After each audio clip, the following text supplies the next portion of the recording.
Nations family this. And I really want to commend the leadership of CS Yatani and CS Eugene Mwamba. By March of 2020, we sat down together at the United Nations family, repurposed $45 million or 4.5 billion Kenya shillings from our existing UN Development Assistance Framework to respond to this public health crisis. An additional appeal was put out on the 9th of April again together with CS Yatani and Eugene Mwamba, and approximately $58 million was raised, or about 5.8 billion Kenya shillings. In the meantime, in consultation between President Kenyatta and the UN Secretary General, an additional $10 million was brought in, or 1 billion shillings, for the construction of a hospital which should be ready in the next 2 weeks with Nairobi Hospital, not only to respond to COVID, but something to leave behind as a post-COVID care facility for a 100-bed hospital. On all counts, let me just state this categorically, that we don't have any issues with all the investments we've made so far. That is a good point, because what Jiku has always been concerned was the money stolen. I also want to, but then, the UN is a member states organization. It's not, it's not isolating, it's not on its own. And frankly, we would not have been able to do this had this not been for the absolute and unconditional support of the European Union, the United States, China, the United Kingdoms, Russia, France, Japan, the Nordics, India, Ireland, Germany, Netherlands. I mean, absolutely spectacular. And I really want to single out China for a moment, because the speed with which they were able to send PPEs and supplies, not just to Kenya, but across the 54 countries in Africa, was meritorious on all counts. So it needs to be said as it is. Yeah. With the European Union, for example, we are working very closely with CS Joe Macheru's office in order to digitize procurement, digitize land legislation. So I think it will be technology and innovation that will help us to overcome some of the perceived challenges. Yeah. But on all counts, as the resident coordinator to Kenya, as the UN's resident coordinator to Kenya, I'm very proud to serve in a country which has not just dealt with a triple crisis, but done so with great aplomb. All right. Thank you so much. And I'll give you each 30 seconds to respond to this question, because we only have about 10 minutes. I know time flies. I'll start with Dr. Muya on this. What are the lessons that we've learned going forward? And do you think we responded to the pandemic in the right way, sufficiently, like the president asked? Were we sufficient in our response to the pandemic?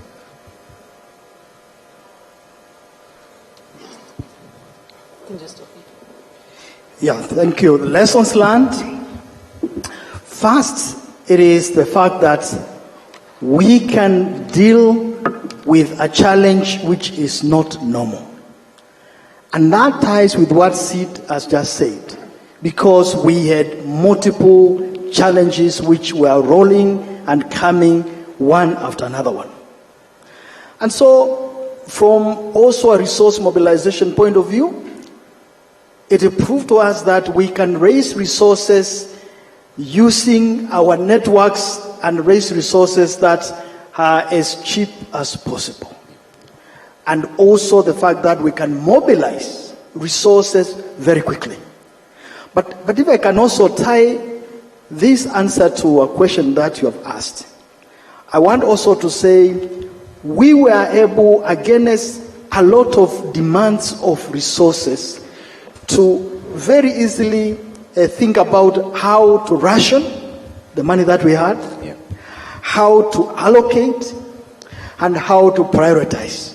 And that was using the frameworks of our public finance management mechanism, where we have got a very clear framework there. You've got to follow a budgeting process. And so that was a very, very important learning lesson. But then also on the expenditure side, we also learned that we can live with a lot less than we normally live with.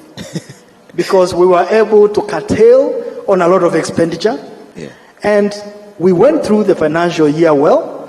And as you said, there's still some change, which is remaining on the COVID money, about 40 billion. Okay. I'm not sure whether that's a good thing coming from the treasury. If we can live with less than what we have, it means we should all brace ourselves for tougher times. Madam Karuku, I'd like to come to you on our change also. And what do you intend to do with the rest of the money, and what are the lessons that you've learned so far? Yeah, so let me start with the lessons. I think the lessons is how we quickly came together, private sector, individual citizens, and government.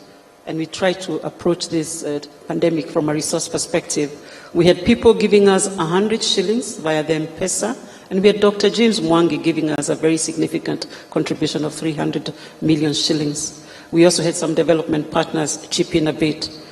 The more important was a spirit of giving. So we got very many calls in our secretariat about how can I, as a church group, as a family, as youth, go and donate somewhere else.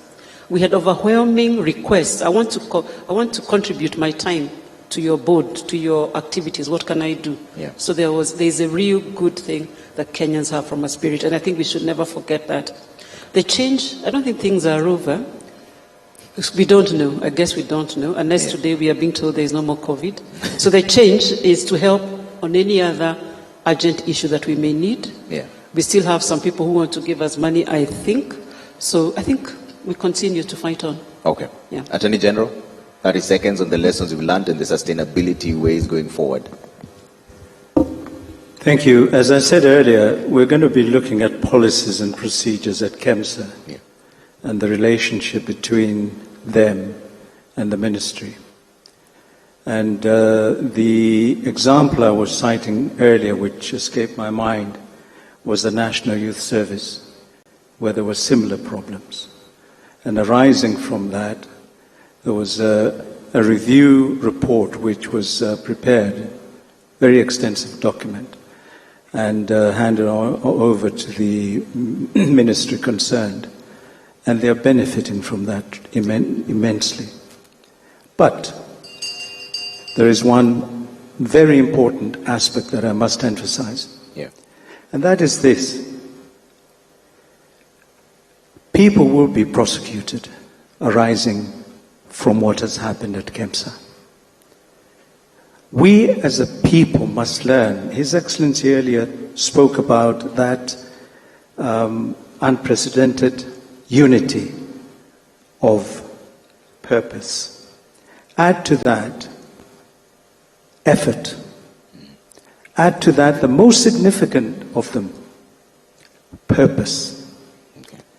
It's got to be in our minds as Kenyans. Yeah. It's got to be in our hearts as Kenyans. Who does this? It is we leaders, we who are charged. Whether in the private sector, like my sister to my left, or whether in the public domain. And what happens when these people come to court? We start talking about our tribe, our people being finished. I hope to God we can desist from that and allow the law to take its course to its logical conclusion. Okay. You talk about buy Kenya, build Kenya. Yes. Why don't we act Kenyan for Kenyans? Okay. Act as AG for Kenyans, as a Kenyan. Okay. And if we do that across the divide with my good friend, the governor here as chair, the three arms of government are here represented with patriotism, then we have a chance to give a truly purposeful legacy to our children who will come after us. All right. Thank you. Thank you for that. Sid, 30 seconds. Well, go ahead. the pandemic has reminded us the primacy of universal health coverage. I commend you, President Kenyatta, for having made that as an important part of your legacy. And as far as the world is concerned, it has become abundantly clear. You know, it was a Greek philosopher called Herophilus who said, without health, we have nothing. And the pandemic has just proved that to us. It's not about if there's going to be a next pandemic, it's about when it's going to happen. And I think our preparedness in getting universal health coverage right is the pathway forward. Okay. Thank you. Governor, very briefly. Now, when we Raise your microphone just a bit. Yeah. Thank you. I think when we received the 5 billion, there was quite hesitant by some county governments to spend the money. Because as you know, EACC is hanging on everybody's head. So people were very hesitant. So in the future, I think what is required is proper guidelines. When such a money is released to counties, there must be proper guidelines. Secondly, institutions like the county assemblies, they don't know how to deal with emergencies. They keep on playing their own politics. And it took time for some of the counties actually to pass their supplementaries. And institutions like control of budget should know how to respond when we have emergencies. Lastly, we must also have, I don't know if there is a national policy on dealing with the infectious diseases. Okay. If it is there, then the capacity, the counties have the capacity have not been built at the county level, so that they understand that when such a thing happens, how do we deal it? All right. Lastly, our working together as county government and national government, it has helped to contain this disease. All right. Thank you so much. A round of applause for my panelists as they walk out. That is the end of it. Thank you so much. Just kindly leave your microphones there. They'll be sanitized. And now I'd like to call, you can walk out to the right. Thank you so much. I'd like to call upon my colleague Joy Doreen Bira from DW to moderate the next session. It's about building back better lives and livelihoods. But first, I'd like to draw your attention to the screen over there. We're going to run a short video for you just to see what we mean when we say we are growing back better and stronger. My name is Trevor Mbija. Thank you so much for listening.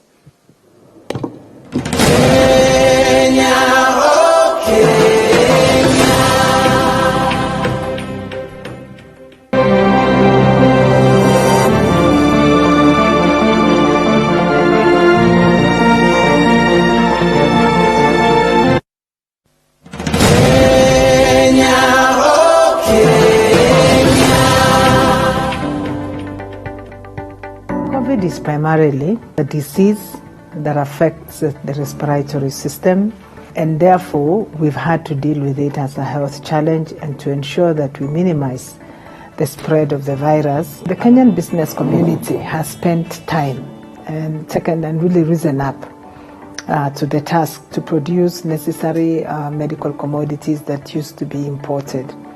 Personal protective equipment, masks, and ventilators, and all these products have been previously imported. But I'm actually quite glad to note that in the space of 2 weeks, the Kenyan business community had adjusted themselves to be able to supply these goods. And currently, we enjoy goods that are made in Kenya. And as we stand, indeed, we are now exporting PPEs and face masks. We are very, very far towards developing the ventilators. And as we speak today, the one by Kenyatta University has already been certified by Kenya Video Standards. The other important thing that has come out during COVID is the issue of technology and the fact that the fourth industrial revolution is here with us. So issues around the Internet of Things, 3D printing, incorporation of technology into the manufacturing sector and also into our supply chains. We have seen e-commerce take a front line during this period. And as we start opening our businesses, opening our schools, opening our places of worship, this is a young man who has responded to it by coming and developing thermal guns, which are all locally manufactured.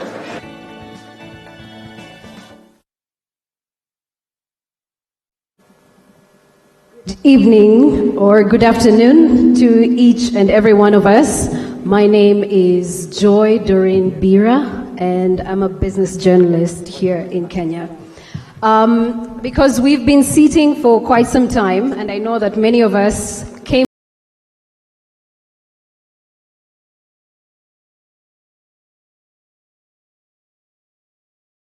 in here. Yes, and I was told that half of us here fall in the category where we need to keep active. So I would like for us to stretch out our hands to the front, and to the back. Now we can have a sit. I'm sure that's just good enough.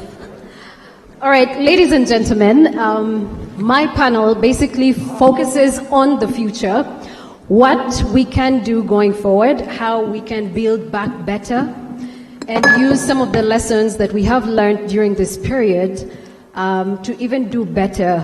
Because as we all know, since the pandemic hit, it wasn't just Kenya, but the entire global economy was kind of a damsel in distress.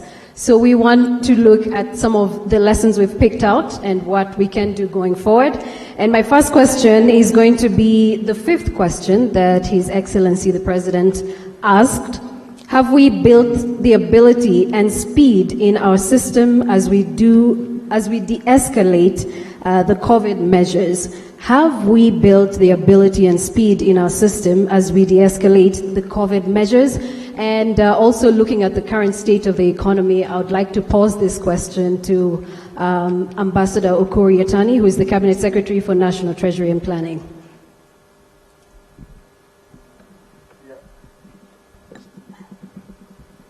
Foremost, let me take this opportunity to thank for this opportunity to put a few things right, to share from where we sit in the National Treasury. You are aware that, we've been hit by this shock like no other, no experience, no reference point, any time in history of this country. And therefore, IMF, which is one of the most important financial institutions, predicted doom for the global economy. They predicted a growth of negative 4.9% of GDP for all economies across the globe. That is massive.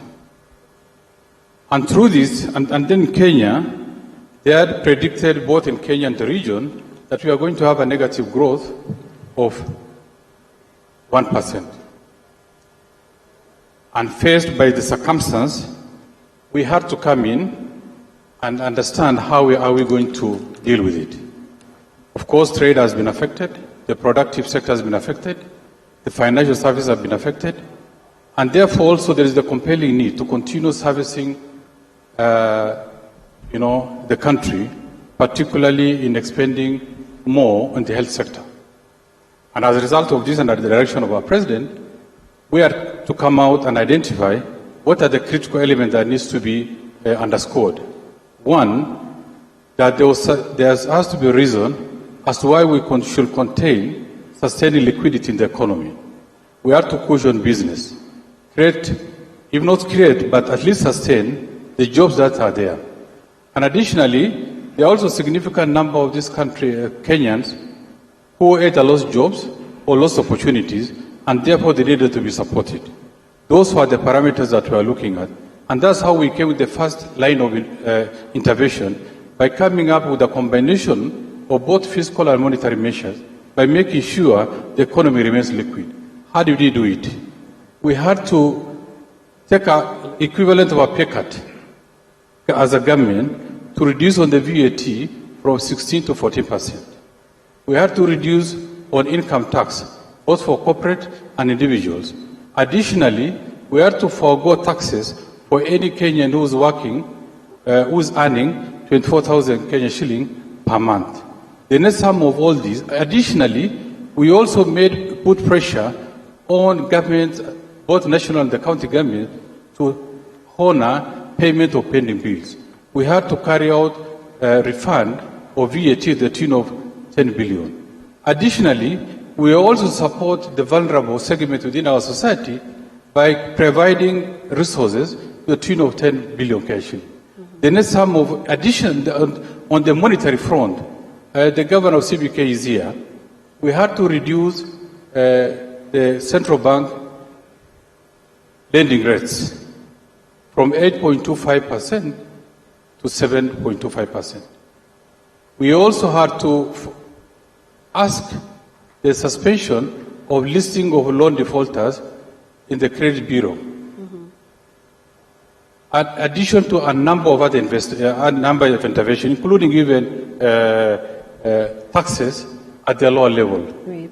And so that as a result of this, we are to forego shilling 172 billion in form of lost revenue for the government. but we also did heavy investment, particularly in the areas of the informal settlement, by making new roads, by constructing over 100 boreholes, doing also health facilities.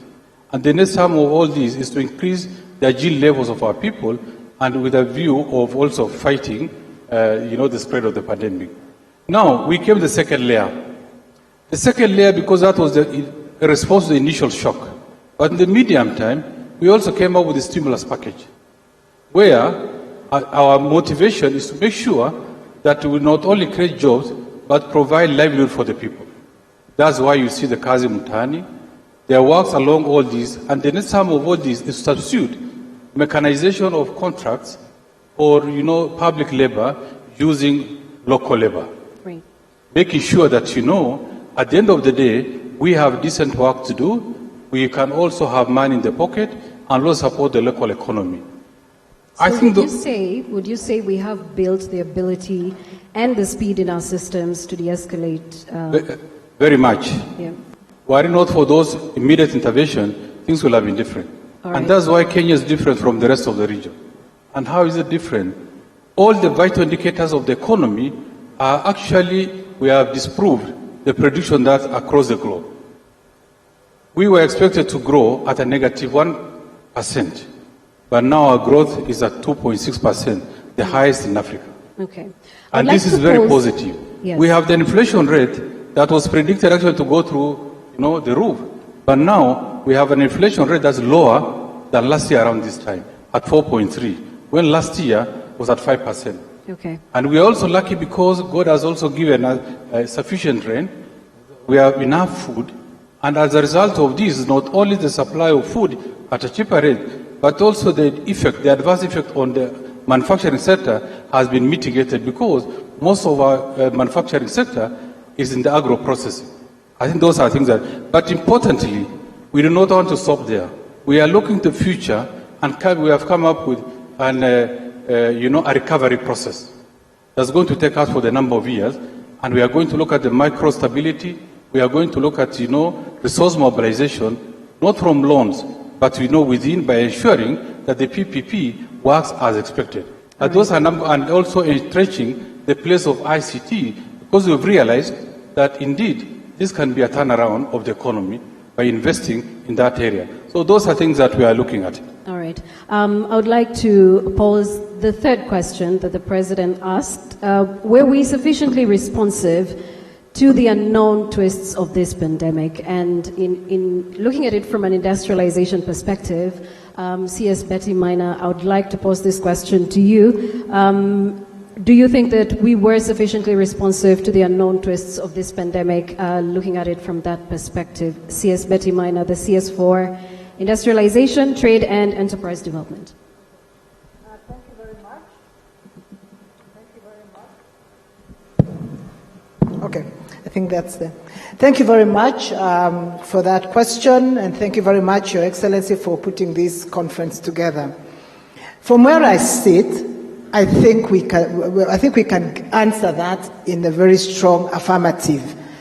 There is a Kenyan often saying, I think your car breaks down on the side of the road in a small village, and somebody shows up, those cars that you could fix, and you explain, and they tell you, inawezekana. And it's a guy who just came out from nowhere. But I think that can-do attitude of Kenya is what has saved us during this period. The response, for instance, to production of medical commodities, CS Kagwe just mentioned it at one NARC meeting and said we're running short of ventilators. Can these people make it? In the presser, immediately after that, we challenged the motor sector to come up with ventilators. In 2 weeks flat, we had a prototype we were reviewing in our office.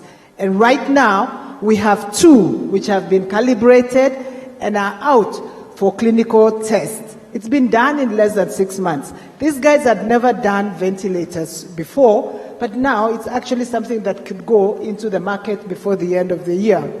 We've talked about face masks and stuff like that. People have actually produced, we are exporting. In the beginning, we shut down, because of social distancing. A lot of workers went home, but in no time, people had spread themselves out. We had shut down because of exports to Europe, because there was a collapse in the market there. The statistics that have just been released today by the Export Promotion Council shows that in the last 5 months, we have exported, the last 9 months, we have exported more than we did last year. And it is because Kenyans rallied, bore these restrictions, but they were very, very determined to work. So in that sense, I think our response wasn't really surprising, because I think it is innate in Kenyans to respond to these to situations. We've got a very, very positive attitude, and we have taken this opportunity to construct ourselves. The way the government in Kenya responded, we talk about lockdown. But when you read about what other countries have done, we actually haven't had the lockdowns. We have had restrictions, but people have managed to work within those restrictions. We've had guidelines, and people have observed that guidelines. Thankfully, as Dr. Ambacho says, by observing the guidelines, you're not as sick anymore, but you're productive. And I think that for me is, answering that question, is that we have really taken this opportunity. The second thing we've used this opportunity is to rebuild back our confidence in our own industries. We've been talking Buy Kenya, Build Kenya, but we haven't taken all the necessary steps to actually do that. Thank you, Jane, for the committee for buying from Kenya. We have gazetted a list of products that can be procured from within by government. And therefore, it is the challenge to Kenyan industrialists to ensure that this faith is not misplaced. There are many people who import medical goods. They showed up, they went to the press and said, these things are not, they don't meet standards. But the doctors themselves will tell you that the locally produced PPEs, they feel more confident in them. So we need to start believing in ourselves and rising up to this challenge, and we can confirm we can live with restrictions, but we can still be productive within them and discover new ways of working.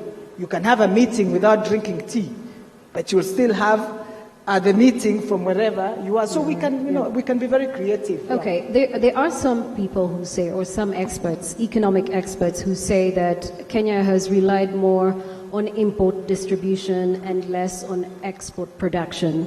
Would you say that these are some of the lessons we are taking going forward, that Kenya does actually have the potential? It's just that it's taken us a crisis like the COVID pandemic for us to realize this potential that lies within the country? No, I think to correct you, Kenya, I think the policy of import substitution died a long time ago. I think we recognized that we needed to have an open economy. So the question is, we've actually been building up on our exports, and that's been part and parcel. And the reason we have trade agreements and all these reach outs is to expand our exports. But there are critical commodities that we hadn't developed the capacity to do. And I think the whole world, it's not just us who've woken up. The disruption of global supply chains has made people realize that you need to have some critical supplies when you need them, and therefore you need some critical capacity for it. And that's what we will continue to do. But we are only about 50 million people. We cannot just produce for ourselves. So we must have the capacity to produce for the rest of the world. And as we now work on implementing our export strategy, it's critical to look at the goods that other parts of the world import from others and confirm if we have the capacity to produce. And my confirmation and the confirmation we've had for ourselves in these last 6 months is that we have that capacity, and we need to merge the energy of the private sector and the policies of government so that we can produce better. Okay. Governor Anyang' Nyong'o, I would like to pose this question to you from the county's perspective. What have the counties been doing to support local economies? Because at the start of the pandemic and when the directives came into place, there was cessation of movement, and by so, most of the businesses that operate inter-county were affected. How have you been able to stimulate local economies at the county level and at the same time, still boost growth amid a pandemic? Thank you very much. I think that's a very, very appropriate question. Counties have not only been stimulating local industries, manufacturers during the pandemic, but even before. We have been investing in labor-intensive programs in the counties. I'll give you an example, such as in Kisumu, we have what we call County Roads Maintenance Teams, which we use to maintain roads and build access roads, very much in the way that the Public Works Department did in Kenya some time ago. And we buy machinery from the local market, simple and complicated machinery, from wheelbarrows, slashes, tractors, so that these young people trained at the Roads College, can get employment, but also contribute to the building of the local economy. If you take the county of Busia, for example, in a program that is supported by one of the donors, Busia County has been able to establish a cage fishing enterprise in which there is partnership in the local young people, the women, business communities, and capital from diaspora. The government of Busia has come up with a very good formula whereby one person does not own more than 10 cages, however much capital you have, and the young people who are working in this fish cage can not only get employment, but some money is also saved so that make sure that their families can send the kids to school. I think it's an example worth following in the other enterprises, other counties. And I'm quite sure that when we're going to be launching our economic recovery strategy for the county, we shall have time for sharing lessons, see how counties can still go ahead and stimulate domestic industrialization while also creating employment for our people. Second thing is to build institutions that can be able to stimulate local entrepreneurship. Again, I'll use my county, in Kisumu County, for example. We're just finishing the building of a business innovation and incubation center, where we hope that, again, young entrepreneurs can get the opportunity. When other overheads are paid for by the county government, develop their entrepreneurship. And finally, let me say the following. As Betty has pointed out, I personally think, and this is my view as a scholar as well as a policymaker, that the policy of import substitution, industrialization, was thrown through the window prematurely, mainly because of the pressure from the Washington consensus. And I don't think that given the kind of things that we need in the domestic economy, let me give you an example, sufurias. Yeah. How many people use sufurias in Kenya? Millions. We need to import sufuria from anywhere. We can make our own sufurias and use them. And from making sufurias, we can learn to make other things.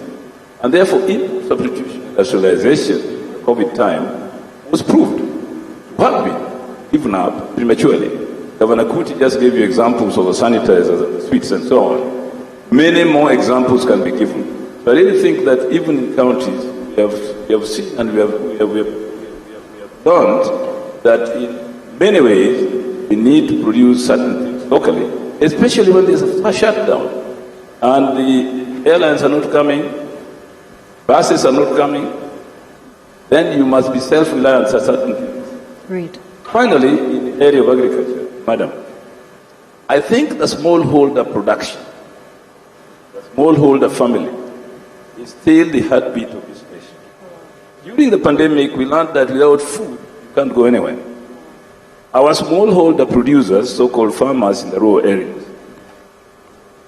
depend too much on the market for things they can produce at home. When I was growing up, for example, the only thing we bought in the market were three things: kibiritis, sabunis, and salt. All the other food was available in my mother's compound. Beyond the kitchen was a little garden where all the vegetables were available. Right. In the courtyard was the cattle shed where the cattle produced milk and we could use it for both ghee and milk. Next door were the chicken, producing eggs and themselves to eating. So we find that within the household economy, there's a lot of self-sufficiency. We must learn in the post-COVID situation, in counties in particular, support this household economy by providing seeds, by teaching the farmers how to use their soil scientifically, because certain seeds cannot grow in certain soils. In other words, we should reintroduce what I call extension service, which apparently has been relaxed. This really is the nerve center of stimulating the household economy. Thank you. All right, thanks a lot, Governor. Archbishop Anthony, I would like to come to you as well to pose this question to you.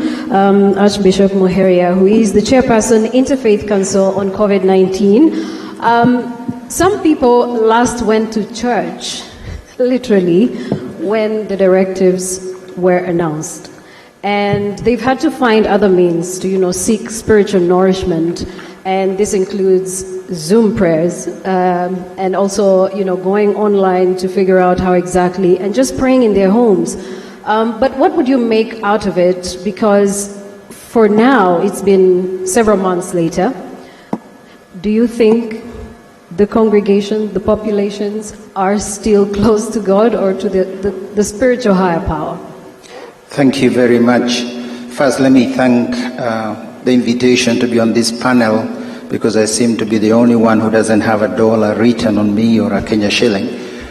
But fundamentally, on behalf of all religious leaders and the religious faith community, because it's a recognition of the power of hope, because the faith communities are actually in the business of hope, and the power of hope in transformation, the power of hope driving through crisis, the power of hope to actually turn minds and even bring about all that what my colleagues on the panel have been presenting. This, at the beginning, was not so obvious. We perhaps focused very much on the health, protection, and other areas which are more directly medical or just economical. And we perhaps forgot that most intimate and perhaps more compelling part of the person, that is the spiritual and the psyche.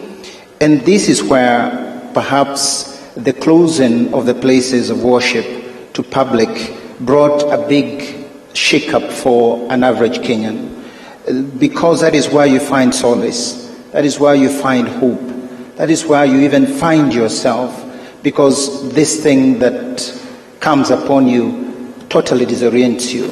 And at the beginning, I think we missed it a little bit, but very soon, and as was directed with the formation of the Interfaith Council by His Excellency the President, and that has walked and steered the people towards a different kind of worship.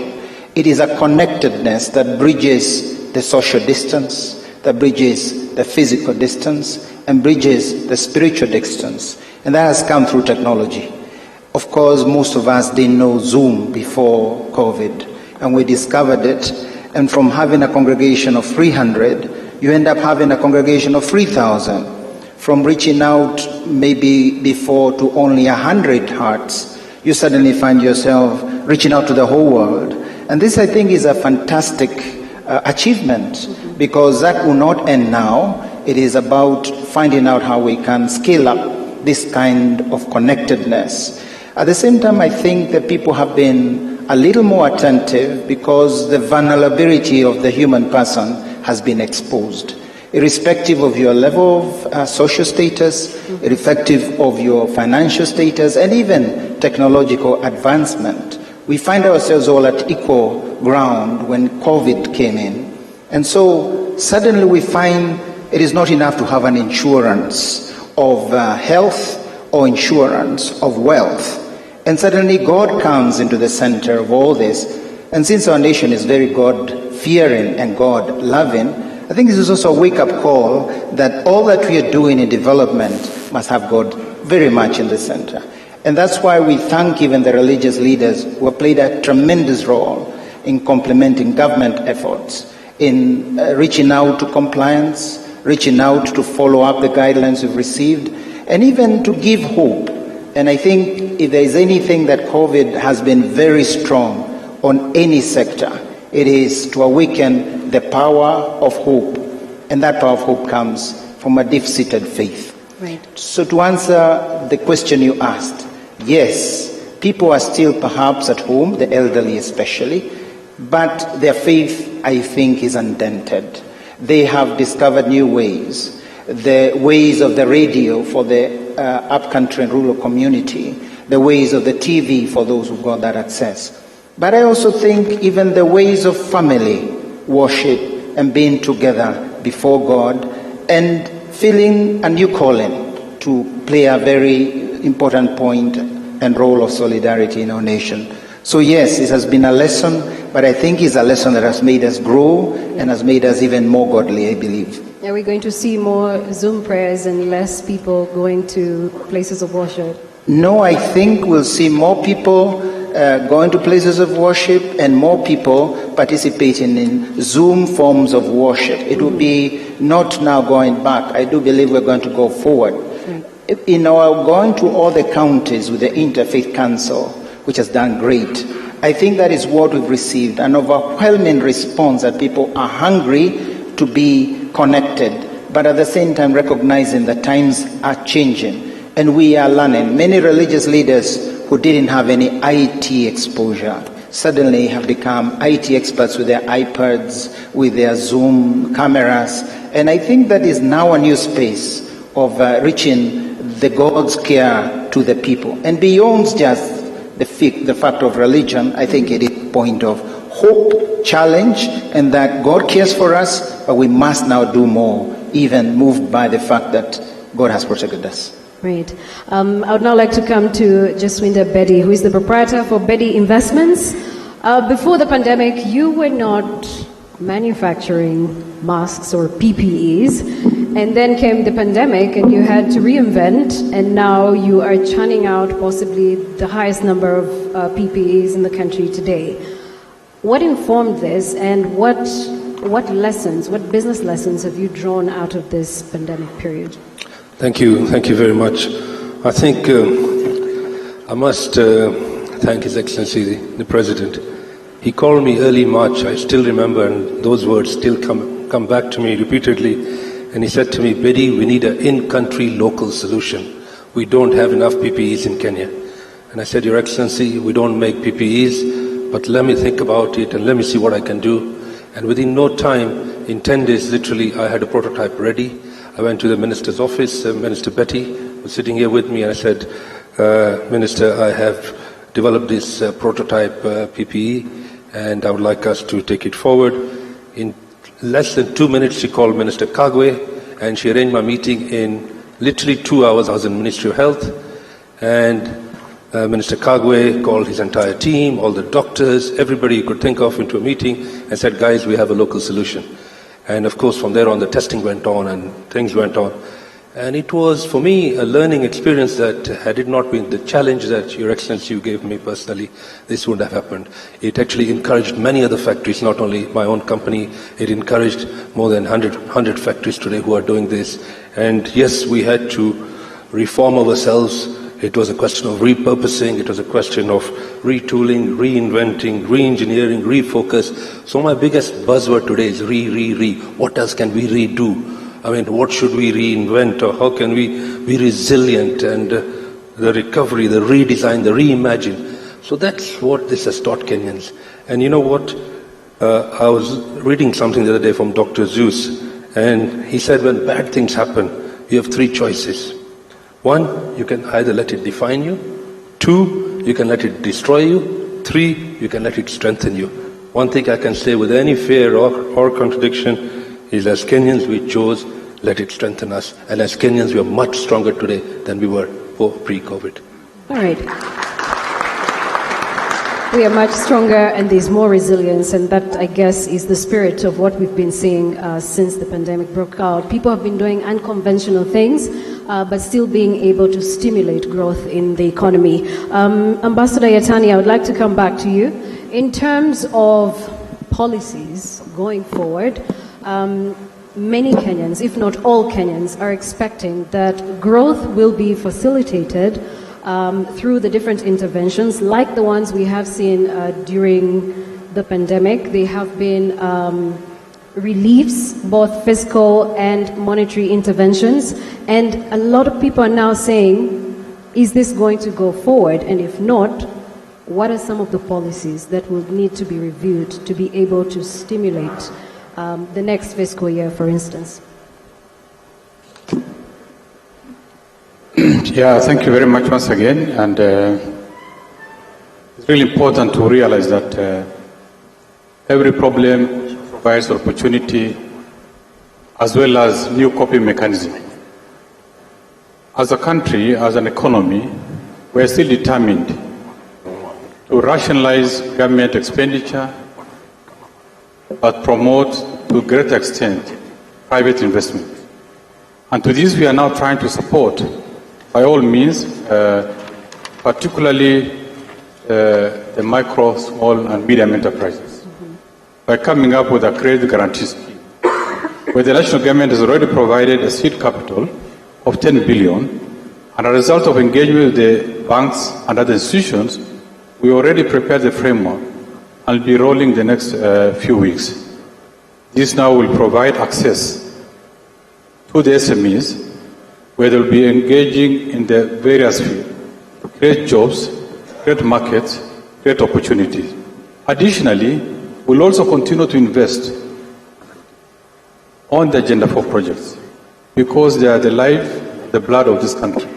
When you look at housing, when you look at jobs through manufacturing, when you look at the universal health coverage, when you look at food security, these are basic human requirements. We are going to invest heavily to ensure that they continue providing jobs and opportunities for the rest of Kenya.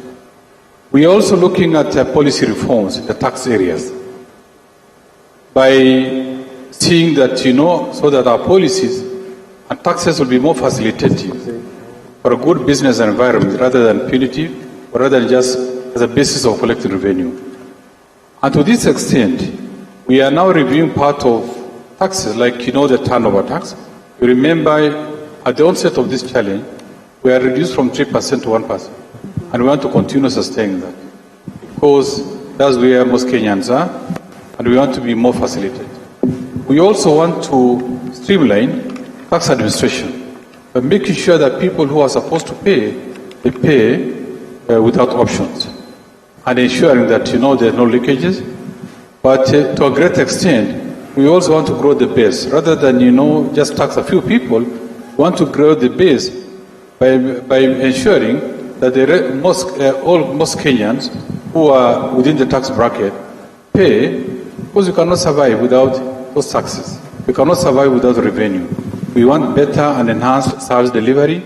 We want to achieve more development. Because I think I also need to mention this. At the time when we were hit by this challenge, we were actually on a turning point where we said we were going to work on a fiscal consolidation process by making sure that, we reduce our appetite for loans, particularly commercial loans, completely getting rid of commercial loans. And you have to borrow. We borrow sustainably. We borrow from the concessional window. But, the magic about it is that you can only substitute with your own revenue, casting the net wider and have, without necessarily compromising on growth. These are what we are looking at. And I want to say with satisfaction that today, the last 1 year, we have not borrowed commercially. Kenya has never defaulted on any loan. And by any index, we are among the most favorable, because if you look at, sometimes for you to achieve faster development, for you to achieve more development within a very short time, and also as a stimulator, like the infrastructure projects, they enhance trade, investment, and opportunities by creating more jobs. But how do we now achieve all this within a very short time?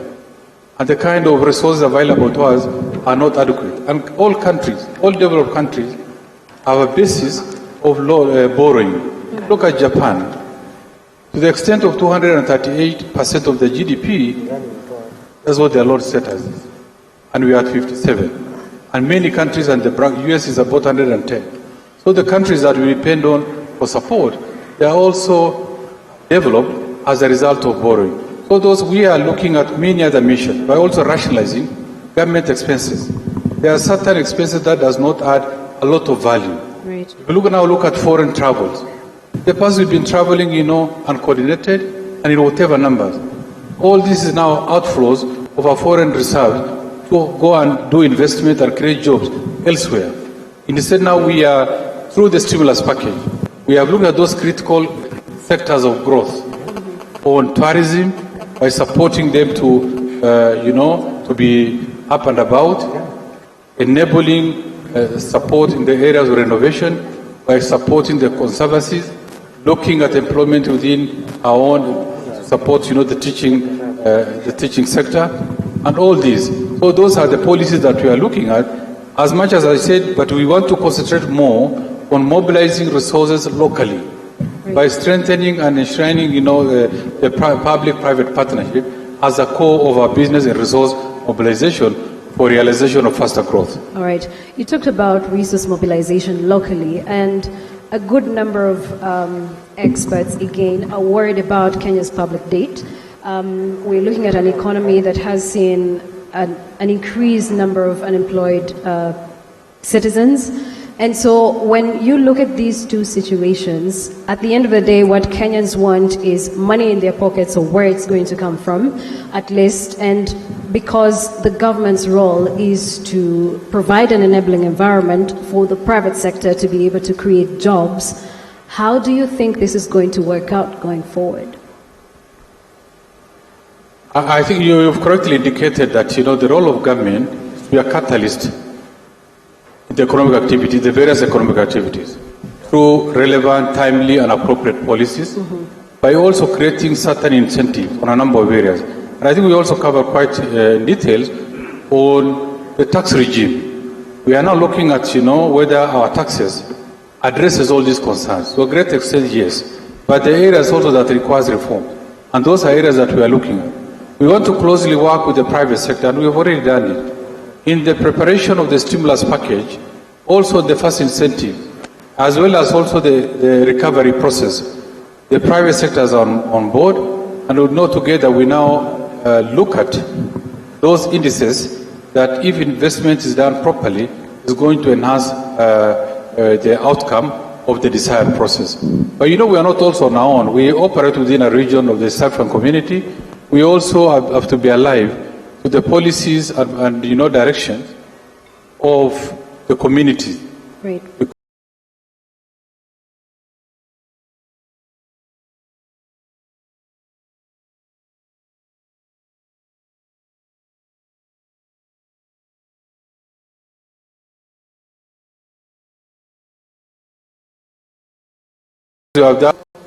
We've managed to withstand the shock. At the same time, our policies are working. If you want the spread of now the Kazi Mutani and all those investments that's taking place, we now realize faster development while also maintaining the market alive and ensuring that coordination and the stimulus at all levels are realized. The policies that we are going to put in place now will enable us to realize faster development, create more jobs for our people, by creating that required business environment for private sector to thrive. All right. CS Minor, I would like to come to you. In terms of the different job creation policies in this case, I would say that Ambassador Yatani has talked about, we are also looking at the opportunities that are meant to come out of this economy that the entire Eastern Africa region looks up to. Talk to us about the opportunities going forward for that small Kenyan business person that would like to thrive in the economy, for the medium-sized businesses, for also the large-scale businesses. They're all looking for opportunities, both locally and outside of the country. Where are these opportunities, and where do you think some of the challenges could be for the business people in the country? Thank you. Thank you very much. I think the opportunities are in every sector. I think there's lots that has opened up for us locally, and the fact that we know we can produce these things that we currently import means that there is a great opportunity in the domestic market in meeting, because the imported things are still very expensive. I mean, and just getting them here. The fact that if we can produce them here, we'll be able to meet that demand. Now, there are very many different sectors within the economy. So clearly, I think that's the answer.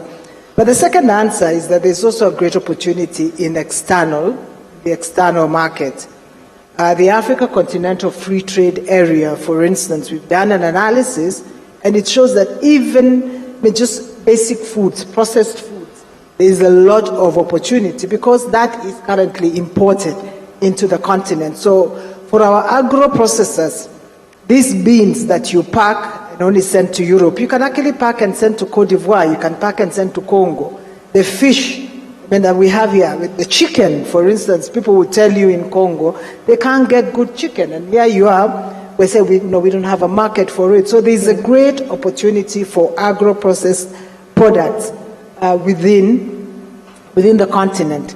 There's also a great opportunity outside. The trade negotiations that we undertake, whether within East African community or with our partners in Europe or with the US, are always informed by an objective of expanding our markets. And what that does is that it also expands opportunities for investment. Mm-hmm. There are people who come to Kenya to invest here because of the promised market in Europe or in America. Therefore, for us as Kenyans, if people see that opportunity and bring their capital from China here, it's also important for us. I mean, we put it in real estate, but we should also put it in manufacturing. So my answer to you is that the opportunities for Kenyan business are both here and in the markets that the government has negotiated with. And it's an opportunities that helps us to attract partners that can work with us here. I had the bell, so I guess I better stop there. Yeah, all right. Governor Anyang' Nyong'o, I'd like to come back to you. You talked about the different initiatives in Kisumu County, but one of the challenges that Kenyans, business owners, experience today in the counties is the fact that they are not streamlined business regulatory frameworks to allow them to operate freely. And so this in itself is a challenge. How do we, going forward, make sure that these are streamlined to allow for better business conducted at the devolution level? I think that is a work in progress, really. And I think together with the Ministry of Industry and other government departments, the Council of Governors is working very closely to make sure that rules, regulations, and procedures are streamlined. Mm-hmm. I'll give an example, the area of taxation. I think there's been a lot in the press about businessmen experiencing taxation across borders in counties. You have to have a license for this and the other. But I think this is a national problem, really. If you take, for example, the cost of production of any item in any industry, very much affected by energy. If you look at the bill you pay to Kenya Power and Lighting Company, those of us who use these tokens, you find that 30% of what you pay is taxes. Mm-hmm. And this is prohibitive. Now, the counties too would like to raise certain domestic revenue to finance their development. Many counties have established youth enterprise funds, women enterprise funds, and so on, so that to support local entrepreneurship. Now, I think it would be good if we had a meeting like this with the national government to rationalize some of these taxes and ways in which we can stimulate domestic production and entrepreneurship. And so I think that that concern is genuine. It's a concern the Council of Governors has also taken very seriously. Recently, when we undertook this study of economic recovery in counties, I was amazed at the various projects and initiatives counties are taking to stimulate domestic industry. Data is not there that we knew, but this study has revealed us a lot of information and data. That means really that both at the county level and national government, we should invest heavily in research and in universities to give us information on what we are doing and what we ought to do. I think in the area of health, for example, you found that when the Ministry of Health wanted to know whether we could produce a local vaccine, they approached the right institution, Kenya Medical Research Institute.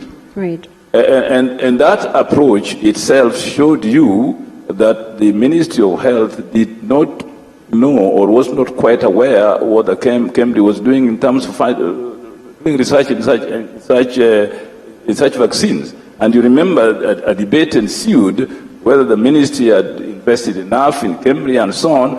But it's a reality in our country. I think the reliance on data for policy making is important. And COVID showed us that good data leads to good policy. And therefore, at the county and national level, we are really not going to do much if we don't have good regulations to stimulate research, get good data to make public policy. Lastly, let me say the following. I think we're a country of great potential, really. And this COVID-19 experience has shown that this potential is not fully exploited. I think in our countries, we have a great potential of having poles of industrialization. Remember, Thailand had this program, one product, one village. I think we can begin by having a policy, one industry, one county. Yes. To capitalize on the potential of counties. I'll give you a last example. For example, Baringo can produce a lot of honey. West Pokot too. Now, how are we capitalizing on that production of honey in these two counties? Secondly, in lots of counties and central province, avocado is now a going concern. Everybody is trying to produce avocado. And there's a lot of demand for avocado in the global market. Now, to what extent can avocado be produced in other counties? And what type of avocado? Have we done the soil chemistry in our counties to see what kind of agriculture can best give the highest results in agricultural production in these counties? Now, that means that our previous investment in research institution in the area of agriculture, to what extent have we kept on putting money in that research to tell us what our potential is and where we can invest in agriculture? The experience that left a lot of our potential lying below the radar and not exploiting them properly. Thank you so much. Okay, all right. I would like to come to just before I can give the last word to our Archbishop. What more support do you think the government can give to businesses across the country to allow them to thrive? Thank you. I think the government, like the minister said, were very quick in the way they reacted and very quick in the way they implemented policy. They brought the VAT down, they brought the income tax down. And one thing I must commend His Excellency, the President, is that the cash deposit ratio with all banks was 5.25%, and he moved it down to 4.25%, releasing 37 billion shillings for Wanjiku. Unfortunately, that money didn't make it to Wanjiku. That's another subject. But the truth of the matter is, government did a lot. Did private sector reciprocate? Yes, they did. Could we have done better? Yes, we could. What did we do wrong? Few things that I think funding is a single biggest challenge to most industry and most micro enterprises in Kenya today. And that funding, we must unlock funding. Great. If you saw the rest of the world, you saw Europe, US, they were throwing money at the problem. We were taking money off the table. Okay. Big paradigm shift needs to happen. And if we can fund Kenyan industry and Kenyan entrepreneurs, Kenya is going to fly high. I can guarantee you that. A paradigm shift. Our Archbishop Anthony Muheria, I would like to give you the last word.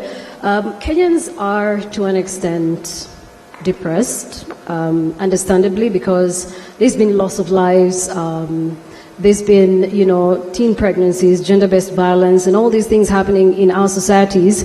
But then the future is bright, we hope, and would like for you to speak to all Kenyans out there who are watching you and listening to you right now. What is your message to them? Thank you very much. First and foremost, I think COVID has revealed the issue, as I said, of vulnerability and the need for us as humans to wrestle and to know how to accommodate and manage vulnerability, be it economic, be it health, and be it spiritual. And also here too, be it also in the area of mental health. We have seen that it has revealed the underbelly of family health. In other words, that our families are having bad health. We've had so many incidents of domestic violence. But I think this is going to challenge us going forward, that we must have a kind of a programmatic attention to the human person, not only about the well-being in terms of economic, but above all, the spiritual psyche and the environment that will manage them to reach that peaceful, harmonious living and also achieve their goals. We are in the mission of hope. And I think this is what would like, if you allow me to conclude all what we have discussed, is that COVID has taught us, if we keep a firm grasp of hope throughout, irrespective of the challenge and the threat, that hope will drive us humanly to do much greater than even what we had thought before. The second, that hope is not a line that is not connected. That hope is a connection to God. When we started the COVID struggle or the fight, our President, His Excellency Uhuru Kenyatta, invited us to pray to a national prayer day. That was a first sign across the globe of a country that thought that was very, very important. I think we as a country must not lose that perspective. And the hope is connected to God. Mm-hmm. And finally, that even the challenges, including the challenges, need skills. It is not enough to have goodwill. It is not enough to want or to hope things will change. We need to up the skills of mental health attention, the skills of business too, because I think we have to sharpen our business. But we also need the skill to learn how to meet crisis with strategy and challenge, as we have learned. So to all who are listening, and especially to our leadership here, I think they have given us a good lesson. The lesson to trust God, but also a lesson to keep our eyes on the ball. And that ball is the hope of the Kenyan people. And I think our hope is really up there, that we are emerging even more powerful than we entered this crisis. Thank you. Thank you very much. And thank you to all my panelists, Ambassador Ukuri Yatani, the CS National Treasury and Planning, CS Betty Maina, who is Cabinet Secretary, Ministry of Industrialization, Trade and Development, Governor Anyang' Nyong'o of Kisumu County, Archbishop Anthony Muheria, the Chairperson, Interfaith Council on COVID-19, and Jaswinder Bedi, who is a proprietor, Bedi Investments. Thank you all so much. And I would now like to invite Peter Wanjohi to come over. Thank you very much, ladies and gentlemen.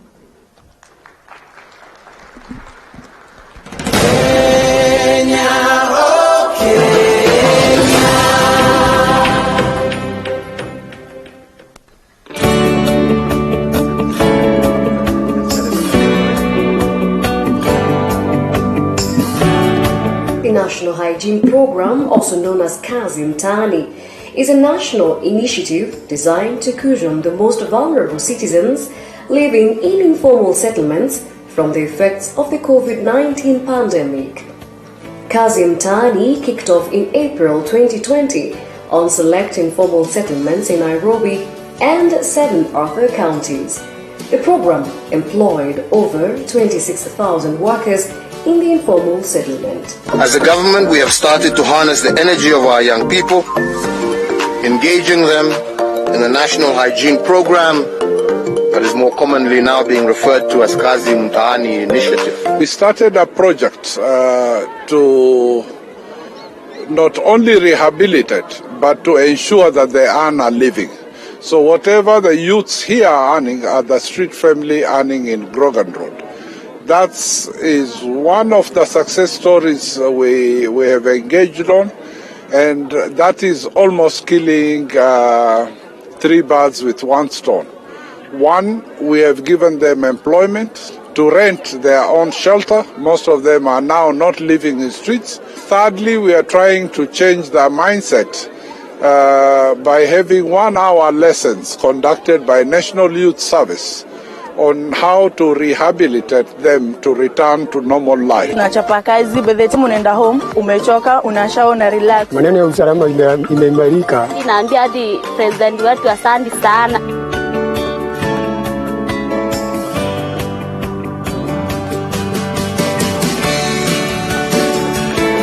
Mshahara achelewi, tunapewa. Hii kazi ina maneno na tauni ndio ile inaelekea kung'ara.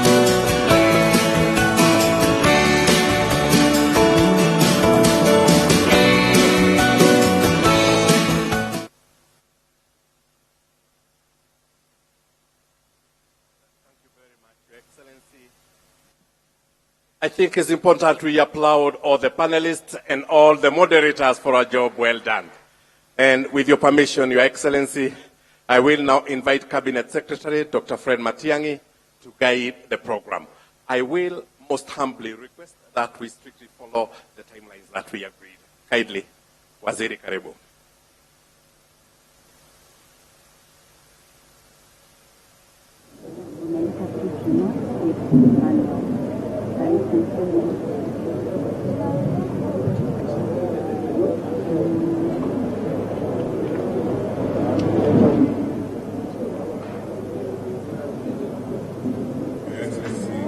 President of the Republic of Kenya and Commander-in-Chief of the Kenya Defence Forces, distinguished participants, this is the last of our sessions today, and I pray probably the shortest, because we are looking forward to your address to the nation, Your Excellency.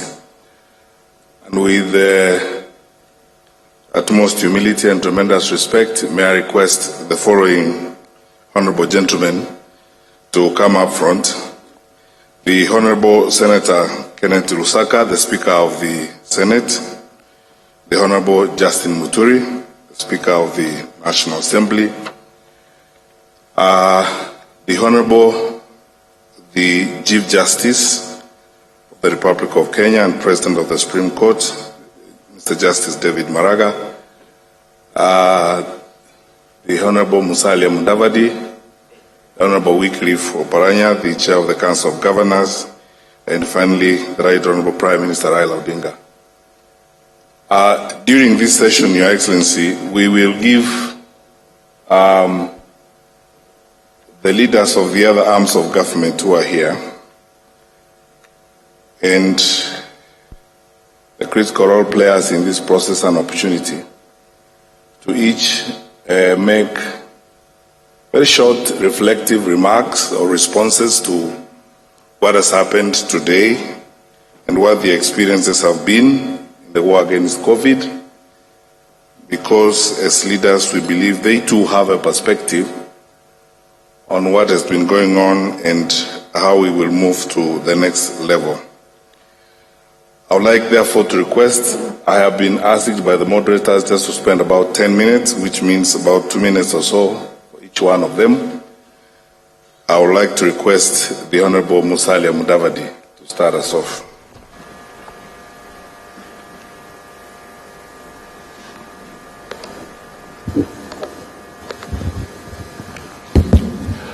Thank you, Honorable Matiang'i. Your Excellency, the President, gathering us here today so that we can reflect on the state of the nation and also be able to think together on the way forward. Kwa hivyo nasema asante sana. Your Excellency, very important messages have come from the panelists, and I'll just try and summarize one or two things that perhaps may need further reflection in terms of policy development. One is the functions as defined of the national government and the county government. I think the COVID scenario, as bad as it has been to the Kenyan people, has shown that perhaps the fear that we sometimes have that certain functions should not be devolved can be overcome through concerted effort. This is a very good example that we can move forward with. The other thing that I think we must look at is to continuously define the fault lines. In all this conversation, perhaps we needed a very specific approach to what are the fault lines, because it is clear that COVID is not over. So let me be a little bit self-provocative here. Who are the fault lines? Is it the politicians? Are we the fault line in the fight against COVID? Is it some of our institutions? Be it the parliament, be it the county assemblies? Are these the fault lines? Who has been at the forefront in breaching the rules in the fight against COVID? Is it us? Me being one of them? And if so, then what can we do so that we as the fault lines can be curbed so that Kenyan lives can be saved? Finally, I would just like to urge the Treasury to continuously review the tax regime so that it can be more friendly to the business community, because we have seen so many institutions go under. The pressure is immense. Some are investors in this room, some are businessmen. Your Excellency, I can tell you, KRA is breathing down the necks of many people. One enters through this door, when you think you are done, the next officer enters through the other door. I think a continuous reflection around the tax regime to make it more business friendly for rapid revival will be very important. And finally, just to urge the Treasury Secretary to look at the debt numbers carefully. He gave us a fairly confident situation, but I think we all know we need to be very, very careful so that we can resuscitate our economy as soon as possible. Apart from that, Your Excellency, it has not been easy for you. Some of us have had very minimal contact with you. We had to keep away. Your life is a matter of national security. So it is understood that for us to hover around you and give you COVID could have been very dangerous for this country. So we thank God that you are here. Asanteni sana.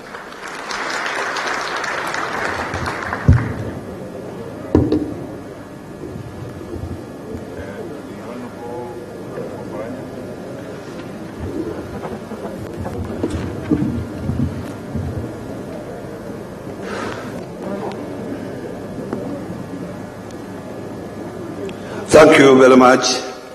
I think as a person, I had a chance to make a few comments, and now I have a short statement that I want to give on behalf of the Council of Governors as Chair.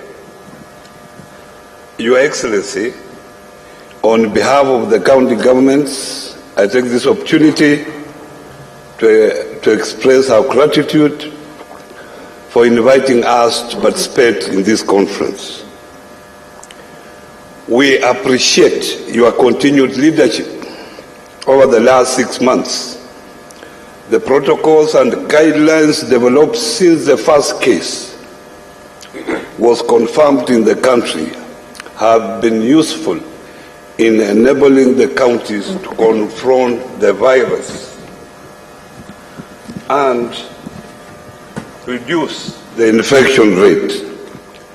Kenyans' efforts, as you are aware, has been recognized globally, and we congratulate you for your leadership. Today's conference is integral in the Kenya's COVID-19 journey. As we have heard from most speakers who are here during the panel discussions has enabled the participants to reflect on the measures that both levels of government put in place to combat the pandemic. The speakers also reflected on the efficacy of the intervention, their effectiveness, and made proposals for socio-economic structures and systems need to anchor resilience and sustainability for future infections. Over the last 6 months, county governments in tackling the prevention, control and management of the pandemic have learned a number of lessons from what worked and what did not work, and the challenges that still confront us. One key lesson, as I had said before, is that it is time, in times of crisis, we have no choice but to stick together. The pandemic brought the two levels of government closer, and this should be the way to relate always. We cannot wish away disagreements, but this does not mean we cannot sit together and agree to disagree, but still talk and find ways to serve the Kenyan people. The various national and county government coordinating committees were a good platform of engagement. We need to see more of this. As at the onset, during the disease, the county government had various gaps in key areas. For example, they had as little or no local capacity to produce PPEs. But today, there are counties who are undertaking local production of PPEs with the policy of Buy Kenya, Build Kenya. In March 2020, county governments had 56,328 health workers. Now they have 66,935, an increase of about 10,000. In March, county government in total had 162 ICU beds. Now they have 492. In March, our capacity to respond to emergencies had not been tested, but we now know that we can build in a record 19 days a facility to host 35 beds, fully equipped, as it happened in Murang'a. Your Excellency, the Council of Governors is documenting the county government story and journey about COVID-19, a publication that will be a must-read for purposes of handling any future crisis. And thank you very much, Your Excellency, for giving us your forward for that document. The COVID pandemic crisis was in many ways a shock, which after a period of astonishment has caused an awakening to the inadequacies in the Kenyan society, but also to the opportunities available that we have not been paying attention to. Your Excellency, in conclusion, let me pose some questions that I believe we should continue to reflect on even after listening to the various speakers, especially after post-COVID period. The first question, what is the new post-COVID normality we are moving towards? The second question, what are the pitfalls that we should be aware of? I thank you very much. That's a statement from the Council of Governors.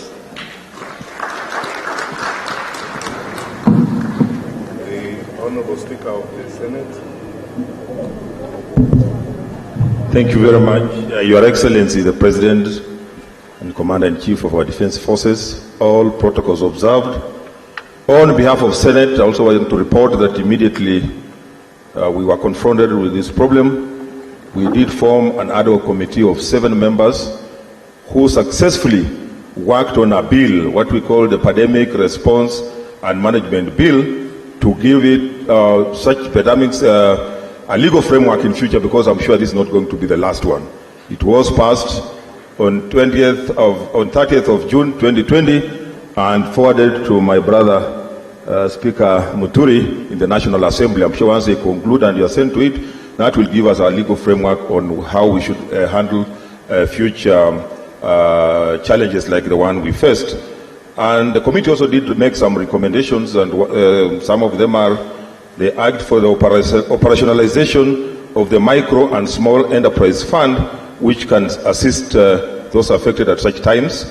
Then also government-backed credit guarantee schemes, so that banks can be able to avail liquidity, especially to small-scale business people who are seriously affected.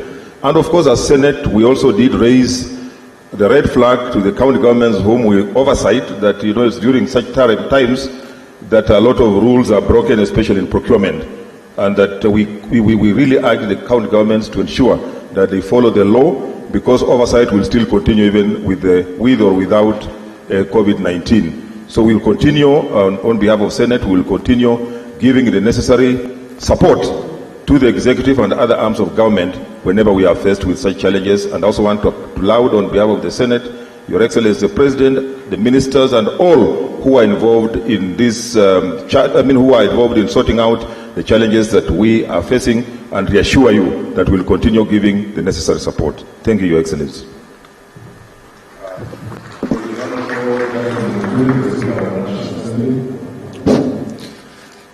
Thank you, Your Excellency.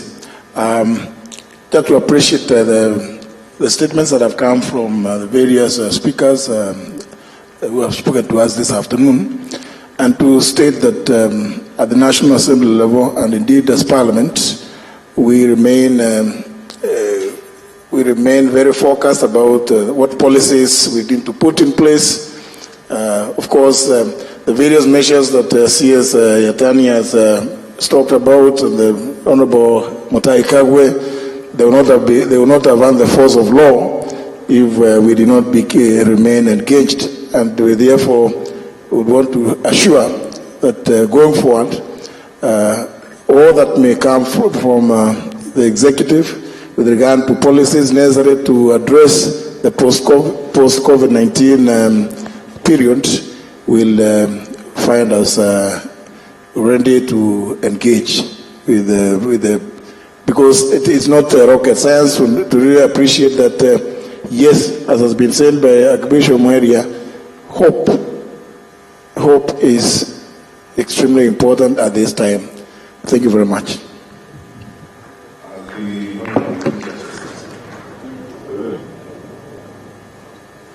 Thank you, Waziri, Your Excellency, President, and fellow leaders here. Devastating as it has been, COVID has made us learn some lessons, quite a number of them. You will recall that when we had a few cases in the country, the judiciary was one of the institutions which immediately scaled down its operations. This is simply because of the crowds that cases attracted court, and where we could not keep distancing. With that, we have come up with quite a number of innovations to be able to continue rendering services to wananchi. And what has come handy is the use of technology. The use of technology, as some other speakers have said, some of the applications we had not even thought of came handy. But I want to point out that there are still a few challenges we need to address as a nation. We are scheduled to have a conference of the National Council on Administration of Justice and review quite a number of things that we need to put in place so that we continue serving, because we don't know how long this pandemic is going to last. One of the challenges that we have faced is internet connectivity. Quite a number of our courts in the country. Other than in the major towns, connectivity is quite a challenge. And yet, we have got to reach those people. So we want to meet. When we meet, we will make recommendations to Ministry of ICT on if there's something that can be done so that we are able to continue serving wananchi. I want to say that with this onset, of course it was in our plans, but it accelerated the process. We started e-filing because it was dangerous to have documents being filed physically and delivered to our courts. With that, we started e-filing. It had challenges initially with connectivity, but it has worked very well. And we are very, very happy with the progress that has been made. I want to report that in the Nairobi and the environs, we are now able to file cases electronically, and the judges and judicial officers are able to handle cases and proceed. And in shortly, we will be moving to other parts of the country. So I want to say that the lessons that we have learned, let us utilize that. Let us up our act. For instance, I learned that even the prisoners are very, very happy to have their cases heard while they are seated in prison. So we just need some very, very minor investment in that area to make it possible for the prisoners to connect to courts so that they don't have to be transported to court. And that will be a huge saving. So for me, what I want to say is that we have done fairly well in the circumstances, but I think we can still do better. If we can put our act together, all of us, we are going to be able to overcome this problem. And even after that, let us not lose the lessons we have learned. We have very few, for example, document examiners in the country who are required all over the country, all over the country. With this, the lessons we have learned from the COVID pandemic, we are not going to require those people to travel to courts. We are going to connect with them and have them testify from their offices. The same as the pathologists, the same as the ballistic experts and others. And I think those lessons learned, if we can utilize them,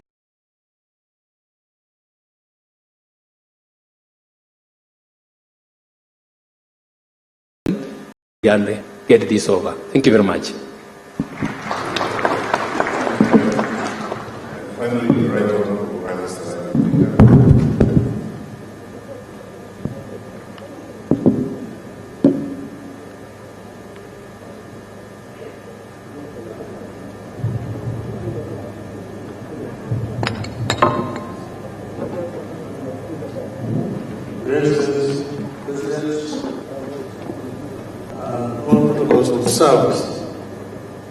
I just want to begin first by saying that when this pandemic first broke out in China, then started traveling to Europe and the Americas, it was generally believed internationally that by this time it lands in Africa, there will be a disaster. That it will eventually end up like an African epidemic, like malaria, bilharzia, HIV/AIDS, and so on. But that's, and I think as Africans we must congratulate ourselves for having taken measures that ensured that Africa did not become the major victim of this pandemic.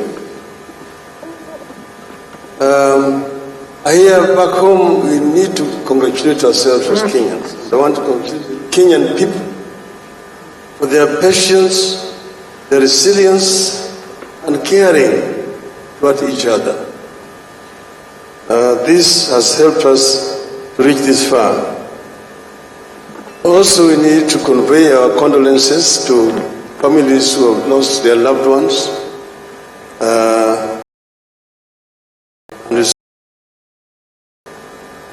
We also want to congratulate our medical personnel who have been very diligent in their service to our people. In a very risky line of duty, they have exhibited a sense of patriotism that is unique. Therefore, we need to congratulate them. Some of them have lost their lives in the process of trying to save lives of other Kenyans. We also want to congratulate the Ministry of Health under the leadership of my friend, Honorable Mutai Kagwe, who has continued to guide this country, giving vital information to our people what needs to be done during this period of time. They may not have been perfect, but nowhere in the world have they been in any country been perfect in dealing with this. So we thank them and congratulate them. Then our religious leaders who heeded the call by the government and shut the institutions of worship, whether they are churches, mosques, or temples. We know the kind of stress that this imposed on them, but then they also saw that they had a duty to protect lives of our people.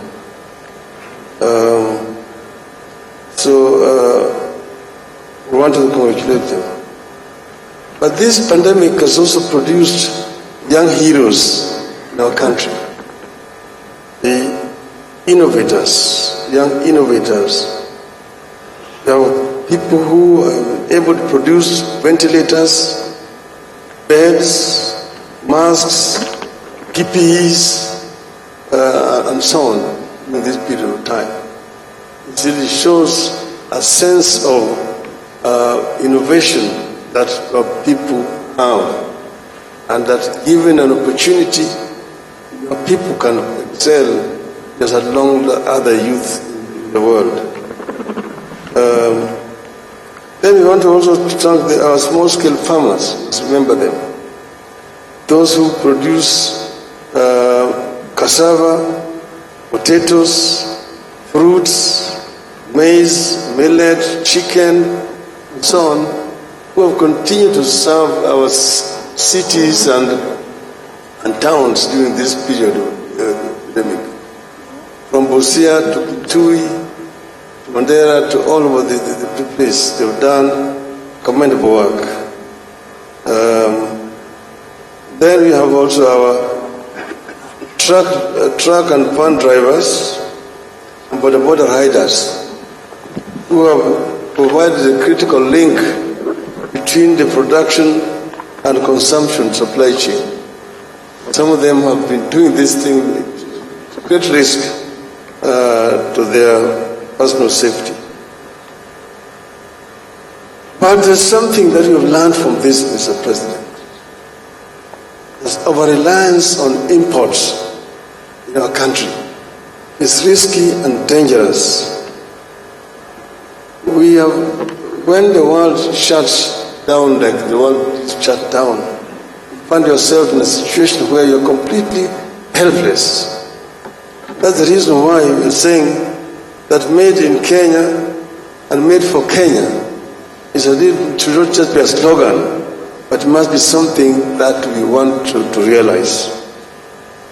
That we must begin to manufacture certain essential things like pharmaceutical products, and food products, things like textiles and so on. We need to produced in our country, and that we should move away from over-reliance on imports of essential things.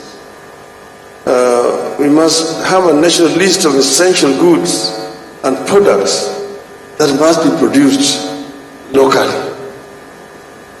Finally, President, the youth of Kenya, during this period of time, have exhibited exceptional sense of unity and patriotism. Here I want to thank the government for coming up with this Kazi Mashinani, which has provided essential jobs for our youths, which are productive. The President, we need all the time to continue to have this conversation on how to expand our national cake. That our national cake must expand so that we can be able to feed most of our people. The reality is that our population continues to grow exponentially, but we are not producing enough to be able to feed our people. There's too much concern about consumption, taking away from the national cake than expanding the national cake. This itself is actually a recipe for disaster. We must see that this national cake is expanded rather than just taking off from it and going to give it away from other people as alms, throwing it to other people's alms. This is a conversation that we're going to have on another day. But I want to conclude first by thanking the government, the President, for leading from the front during this very difficult period. It has been very difficult to meet physically, like Honorable Ndavadi said, because we don't want the source of infection. It has been difficult. But I'm sure we will manage there, and I hope that we're going to continue to manage going forward. I thank you.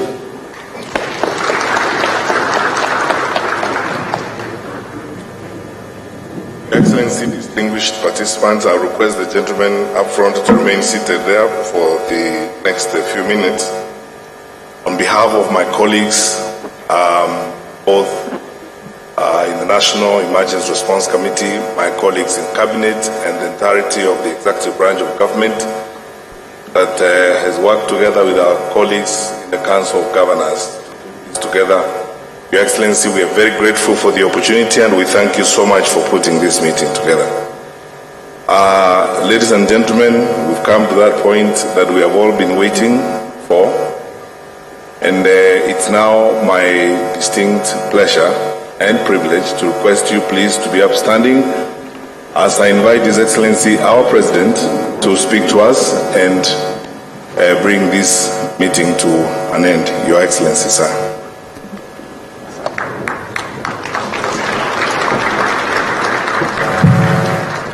Thank you, please be seated. Thank you very much.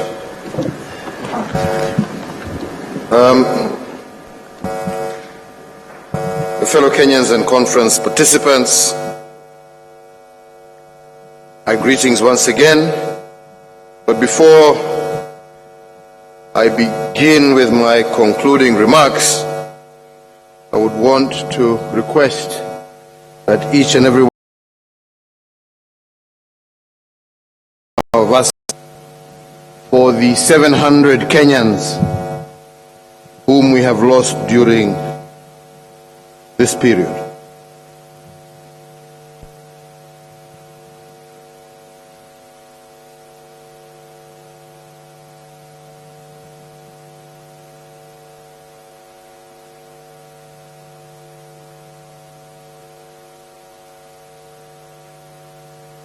May God give them eternal rest. Thank you very much. Let me once again say how delighted I am today as we conference together, bringing teams from across the country and across the different sectors, teams that have shaped our national response to the coronavirus pandemic. In your different capacities, either as leaders, clergy, technocrats, doctors, civil society, different experts, private sector, you have all helped the country navigate through the turns and twists of the corona crisis for the last 6 months and brought us within sight of safe harbor. Indeed, the panel discussions held this afternoon have highlighted both the hits as well as the misses in our national endeavor to flatten the infection curve, and overall, we have all demonstrated resilience in the face of tremendous challenge. I join all speakers and participants today in celebrating our gallant health workers and all our essential service providers for keeping the Kenyan flame burning bright. Today, we honor and salute them all and recognize their representatives who are in our midst at this conference. Asanteni sana kwenu nyote. Thank you very much. Ladies and gentlemen, even as we mourn for our compatriots whom we have lost to this disease, we are eternally grateful also to God for our survivors and the recoveries.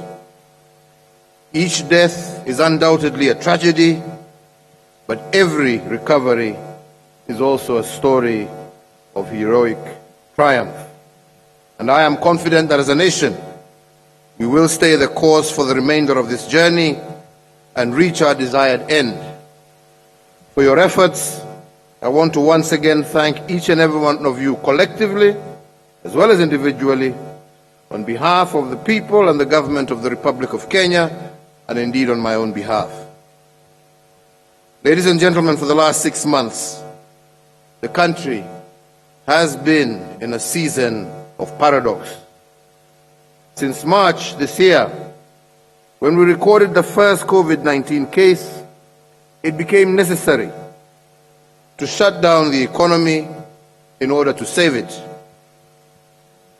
We had to avoid our loved ones, especially the elderly, because we care for their health just as much as we cherish their wisdom. And it became necessary to withdraw our children from schools in order to secure their future. All this was a paradox, a conflict between the new normal and what we think the normal should be. Today, however, we face an even greater paradox. As we flatten the corona curve, it appears like victory is on sight. Yes, indeed, the COVID positivity rate has fallen from 13% in June to 7% in August. Now,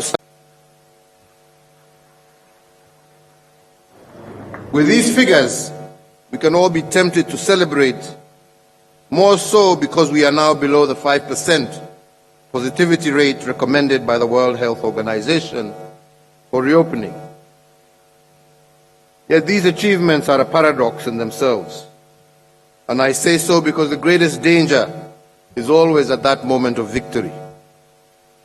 In fact, experience has taught us that we are most vulnerable and fragile at the moment where we think we have won. Indeed, as my brother, the Honorable Musalia Mudavadi said, I'm not saying this to belittle the achievements that we have made, but just, indeed, as he told us, only asking us to incline on the side of caution. If we have won one battle against COVID-19, we have not yet won the war. The possibility of a second wave of this pandemic is real, as we have seen in other countries. As an affirmation that the enemy is still within our borders, we continue to record new infections every day, even as we speak. And in that regard, to forestall what is happening elsewhere, we must continue adhering to the protocols issued by the Ministry of Health. But we have also seen successes, and I am particularly delighted by the advances that we have made in the health sector. When we were hit with this pandemic in March this year, we only had 8 infectious disease isolation beds countrywide. 7 days exactly after the first COVID case was reported, we were able to increase this bed capacity to 60. Currently, and working in partnership with county governments, we have over 300 ICU beds and 7,411 isolation beds nationally. And this done in 6 months. These achievements are indeed phenomenal. And through you, Governor Oparanya, Chair of Council of Governors, I take this opportunity to thank you for the partnership that you and your governors have shown during this very difficult period of time.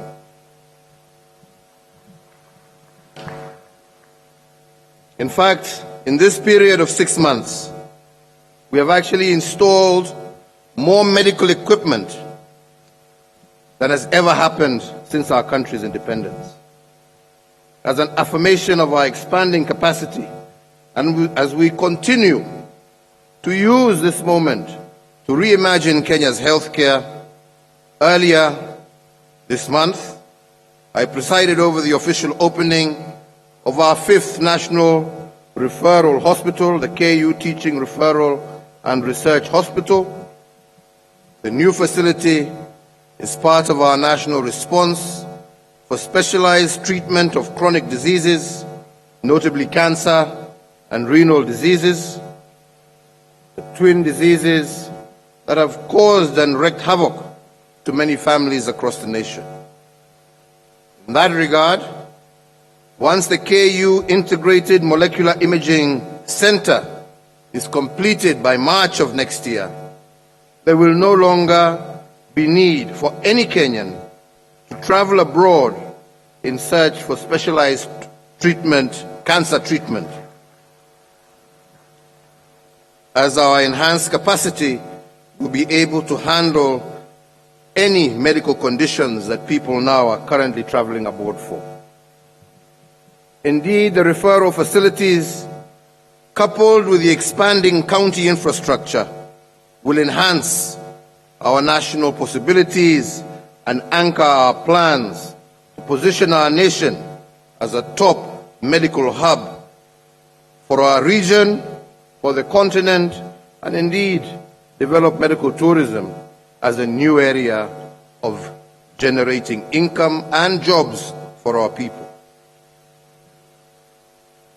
This will also help us with our national rollout for the universal health care under the Big Four agenda. So, fellow Kenyans, our expanded health infrastructure, as I've just mentioned, is indeed impressive.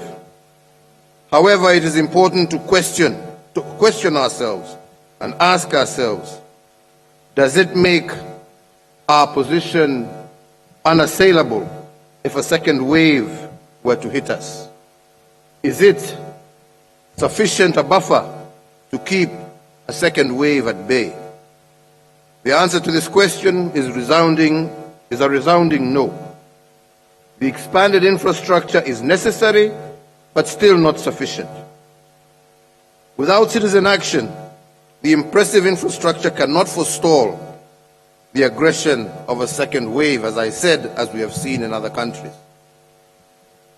So to buffer the country, therefore, the citizens must, as they have been, position themselves as the first line of defense. The reason why we have managed to flatten the curve is because Kenyans have exercised an impressive civic responsibility and duty. And if danger is most present in moments of victory, this achievement is in danger if we do not watch out. And that is why I urge all Kenyans to double their efforts in observing the COVID protocols We have got this far because we, the citizens, were the first line of defense against the pandemic. And as we get into the next phase of the war against this pandemic, we must heed the teachings of St. Francis of Assisi, who said, and I quote, "Start by doing what is necessary, then it will lead you to what is possible, and before you know it, you will find yourself doing the impossible." End of quote. If we do what is necessary during the next phase of the war against the pandemic, it will lead us to do what is possible. Then cumulatively, our necessary actions, like wearing masks, coupled with our possible deeds, will lead us to the impossible outcome of containing this pandemic. Indeed, as a people, we must always remember that impossible is nothing if we, each and every one of us, applies themselves. So therefore, in the spirit of co-creating the new normal between the government and its people, and on the advice of the National Security Council, and in line with the recommendations of the National Emergency Committee on the coronavirus pandemic, I direct and announce as follows. 1, that the nationwide curfew enforced throughout the territory of the Republic of Kenya is extended for a further 60 days. 2, that the commencement time for the nationwide curfew is varied from 9 p.m. to 11 p.m. Therefore, effective tomorrow, Tuesday, the 29th of September 2020, the nationwide dusk to dawn curfew will run from 11 o'clock at night to 4 o'clock in the morning. 3, that the prohibition against the operation of bars and the prohibition against the sale of alcoholic drinks and beverages by ordinary restaurants and eateries shall stand vacated with effect from the 29th of September 2020. Unaweza kukunywa pombe, sawa.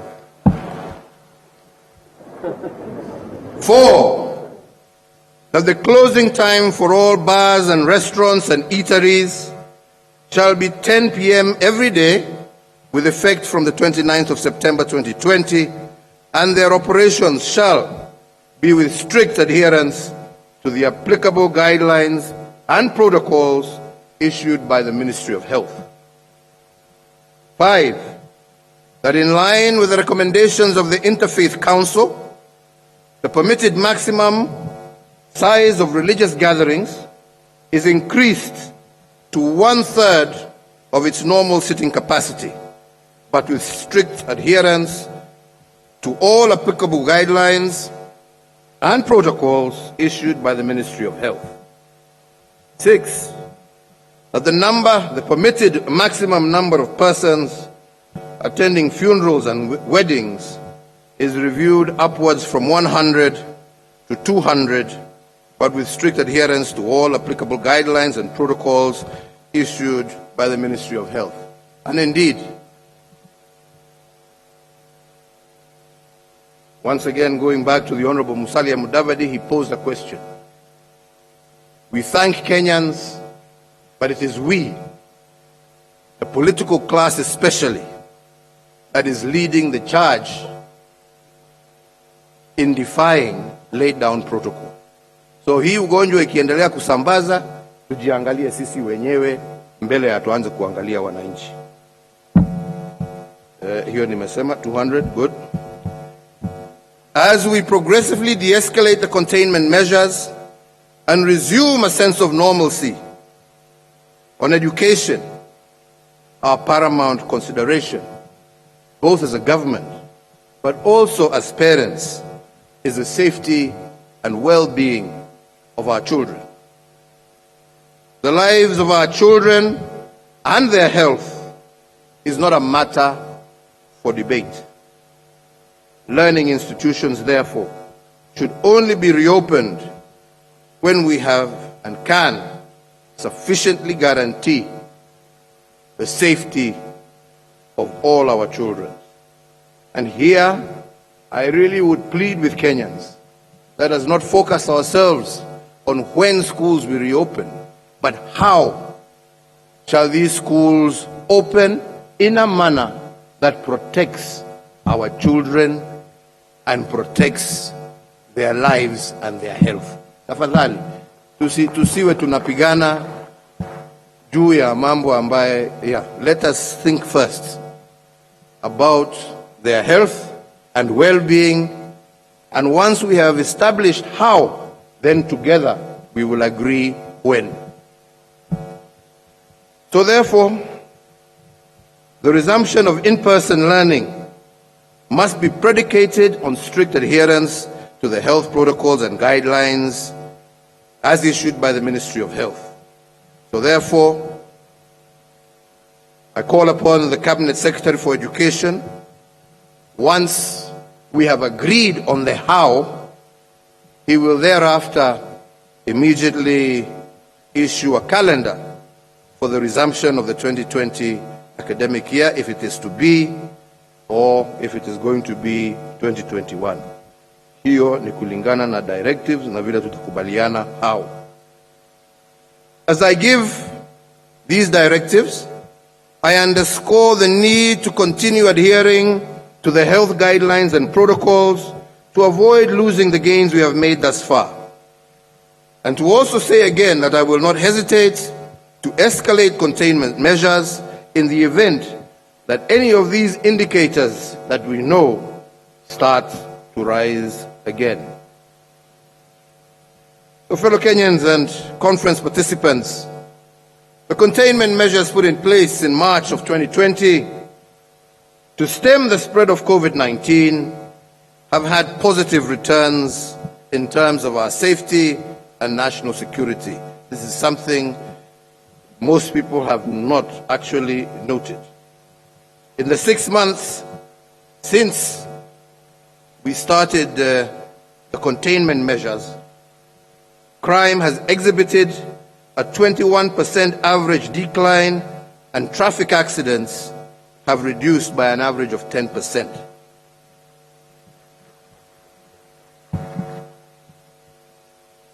So with that, I want to conclude with some thoughts for all of us.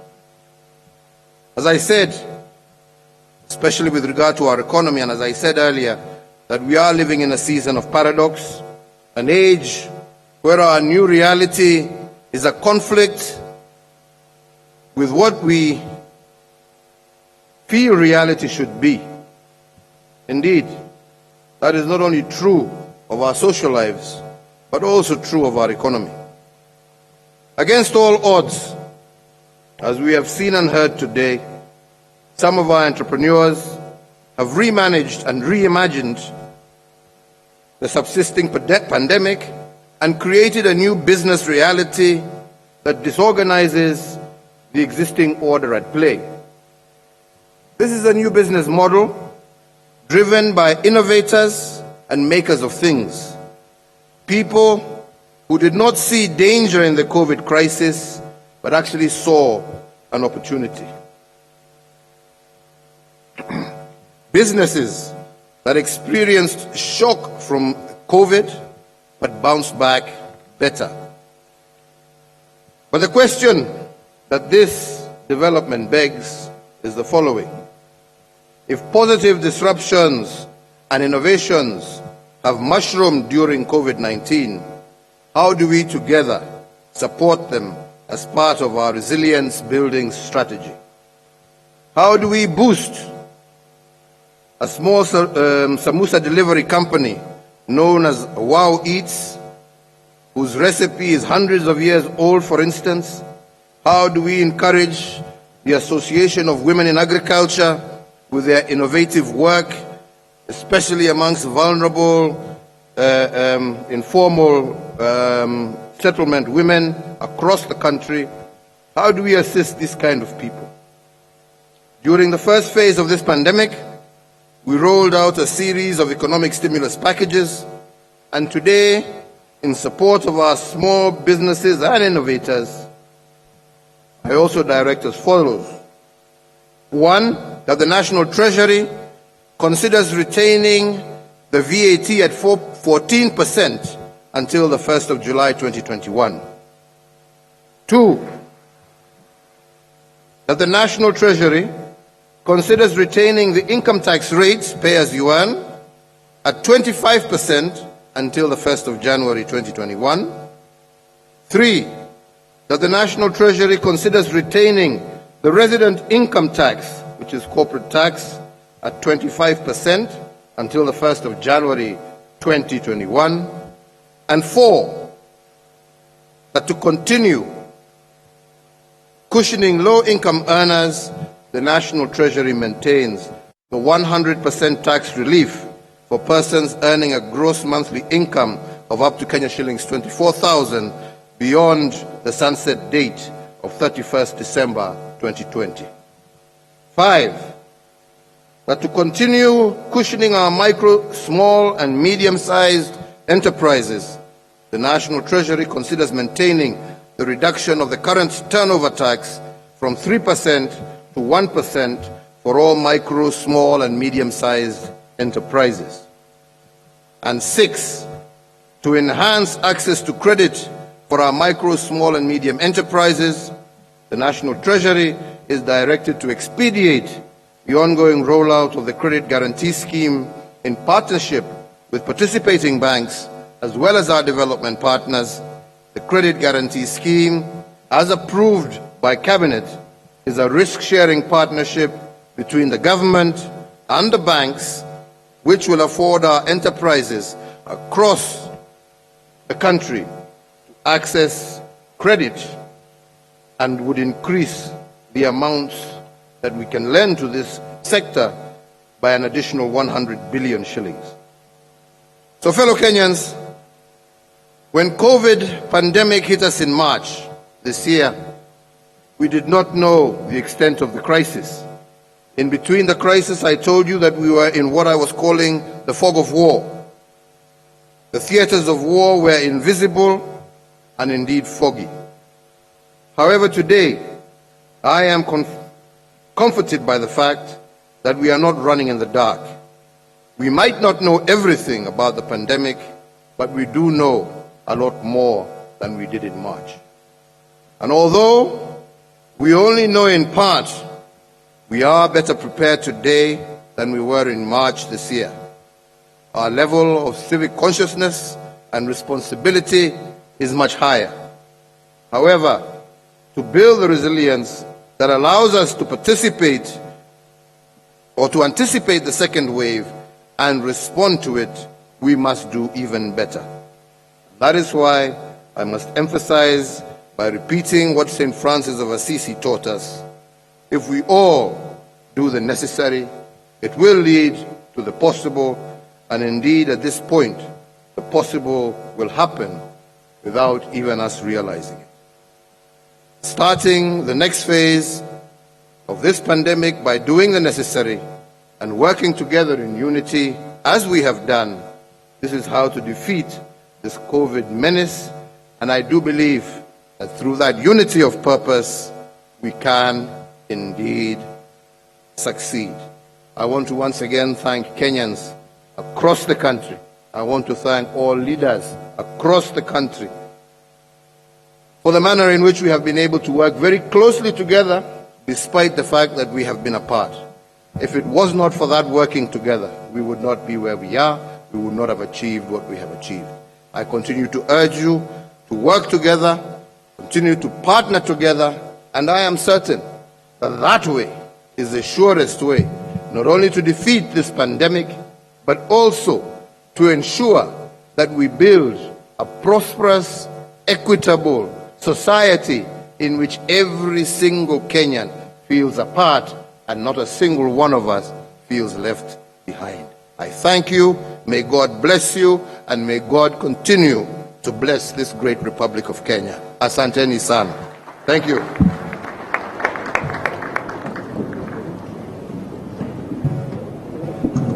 Asante. Naomba sote tusimame wima kwa wimbo wa taifa.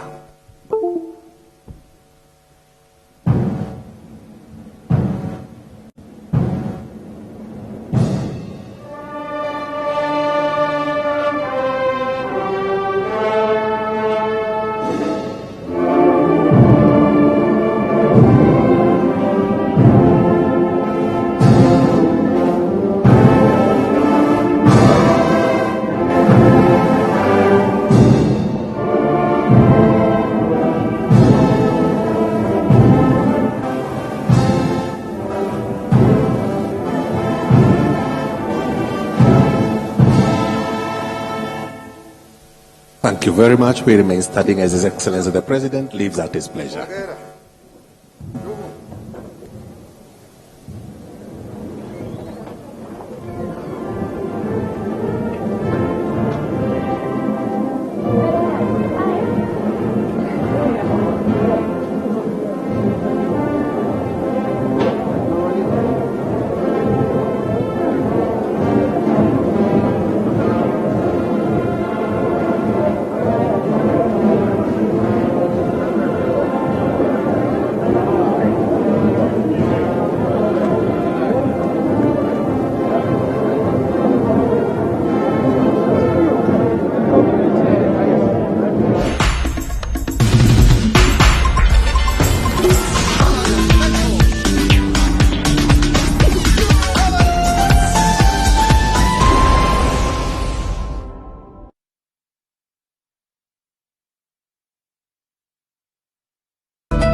Let us follow the